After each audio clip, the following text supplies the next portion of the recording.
What's going on, guys? It is Tyson the Trainer here, back with another episode for you of Sports Talk, and today we're going to be talking about me and my diet, and I'm wearing my Serial Killer shirt. Obviously, this is my brand. Just for those of you guys who don't know, Serial Killer, like the reason that I have this brand is to show you that you can have you can achieve the body composition you want without giving things up. And for me, my love of cereal, that's why I made the Serial Killer logo. That's why I run off that. Just a little bit of background insight for you guys. So today, talking about progress. And, I've talked about the diet and, my goals regarding boxing. I want to kind of give you guys an insight about what has happened over the last 8 weeks, and just to give you an insight about, how I've applied this to myself, right? So basically, I started at 92 kilos. I am now down to 88 kilos, 87.6 to 88 through maintenance phase, right? During this time of the 8 weeks, I lost about 7 weeks. So I was losing about 800-ish grams a week. So I was in quite a big of a calorie deficit, but I wasn't letting it negatively impact my performance. So my energy availability was still quite high. If you guys don't remember energy availability, go back and look at that video. So I knew I was creating an energy gap with my steps, not so much my training, and still making sure I'm prioritizing carbohydrates.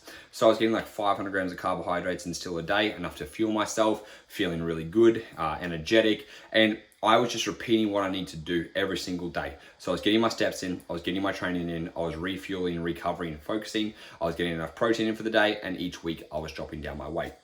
Now, the reason I was doing this is because my fighting weight is gonna be 86 kilos, okay? Now, I wanna cut down to 87.5, which is what I got to last week, building back up to maintenance, which I went straight back up to. So my deficit was, if I was losing 800 grams a week, I was in about 800 calorie deficit, give or take. So I went from 4,700 down to 3,700 and increased my steps. And now that I've hit this goal, I'm increasing it back to 4,400 and decreasing my steps to 22,000.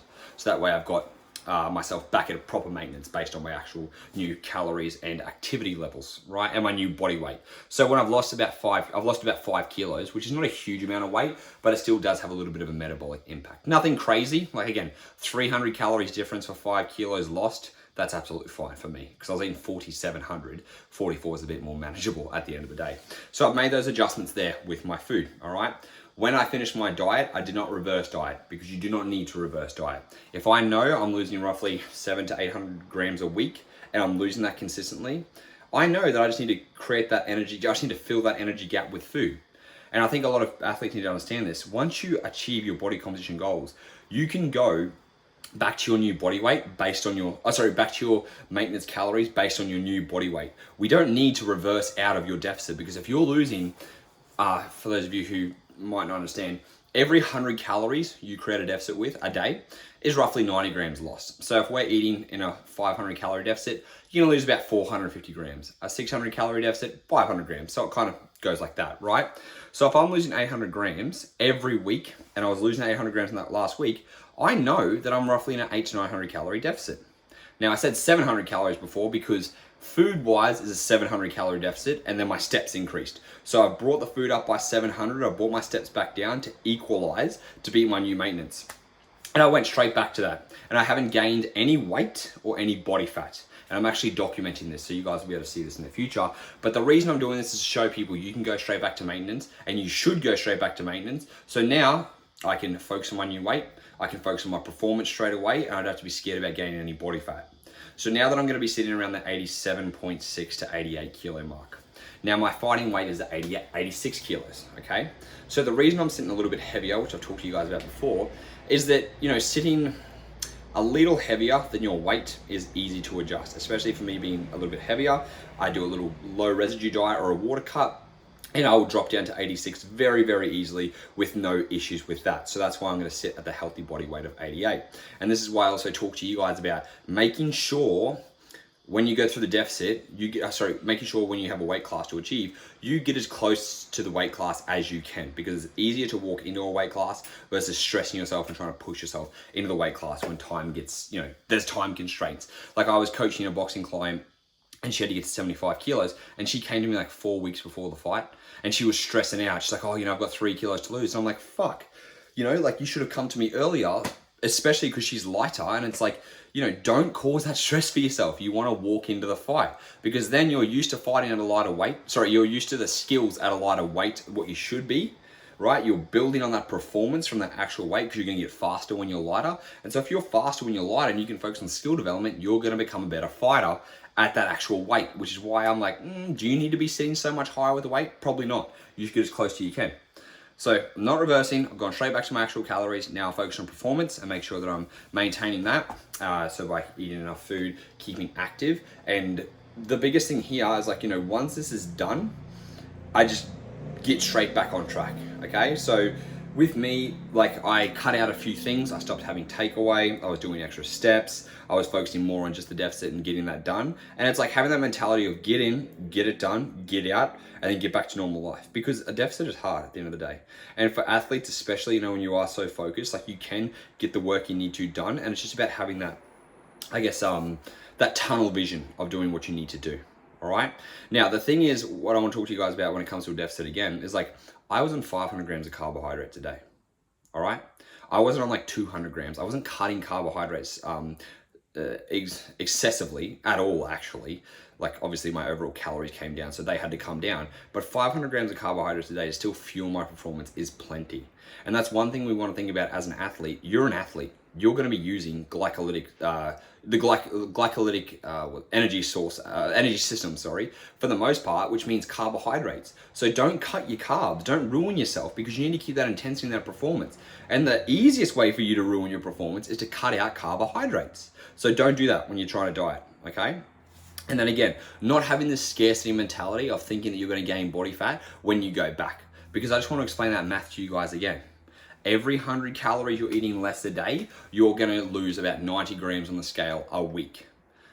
You're probably not going to notice it at 100 calories. Like basically, when you get to the 300 calorie deficit plus mark, then you'll notice some changes. So if you're in a 300 calorie deficit, you're going to lose about 270-ish grams, give or take a week. 400 calories, 360 grams. 500 calories, 450 grams. 600 calories, 540 grams. And again, it's not exact science, but it gives you a bit of an idea about how that deficit is created. Because if we know that 500 calories equals 450 grams of weight loss a week, I just kind of divided 500 into 450 to figure out that it's 90 grams lost per 100 calories, give or take. Okay.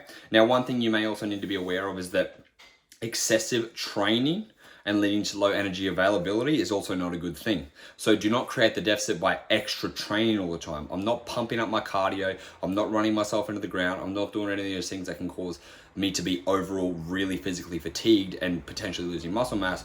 I'm creating that energy gap through food and getting in extra activity outside of my training. So that way I'm focusing on making sure that my training is fueled.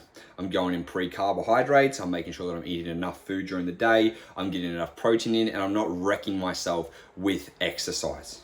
Because the easiest way you can fall into low energy availability, potentially risk losing muscle mass and potentially injuring yourself, is by just running yourself into the ground and doing a hard deficit, and also creating that deficit through a lot of cardiovascular exercise, which you don't want to do. All right. So do it smart when you're going to do a diet. It doesn't, you don't have to go balls to the wall. You don't have to lose as fast as me. It's really up to you with how fast you want to lose. But to give you guys an idea that it doesn't have to take a long period of time too. You want to lose up to, again, maximum 1% of your body weight a week. So I was losing about 0.9% of my body weight a week. I didn't even get to that 900 gram mark a week, which I didn't want to because I knew I was really pushing that line to where it could become risky, where I lose muscle mass, feel too fatigued, fall off track, and whatever it is. And then finally, it's not a matter of if, it's a matter of when. You will fall off track during this diet. I fell off track on one weekend, and it happens. We give in, we've got a diet brain, we're feeling low on energy, we end up kind of falling off track. And that's okay. As long as you know that when you fall off track, you don't let one day turn into 2 days. And you get back on track and you do the exact same things you need to do. Because that's life, You're a human. You will make mistakes. That's okay. As long as you're willing to be able to get back up, keep moving forwards, keep staying on track, you will get the results. Cool. So I thought I'd give you guys just a quick rundown about how it all went. And for those of you who follow me on Instagram and stuff like that, you'll be able to see obviously my body composition changes. I'm looking a lot leaner, maintaining basically all of my muscle mass, not running myself into the ground, and just being smart, getting in, getting out, getting it done. So if you guys have any questions, make sure you let me know on Instagram at tysonthetrainerr with 2 R's. If you need help with coaching, like getting through this stuff, you can definitely go on my website, tysonthetrainerr.com or tysonthetrainerr with 2 R's.com. Click on the coaching, check it out, put your name down if you're interested, and then we can go from there. But as always, guys, I'm always happy to help for free, so do ask if you have questions. And until next time, I'll speak to you then.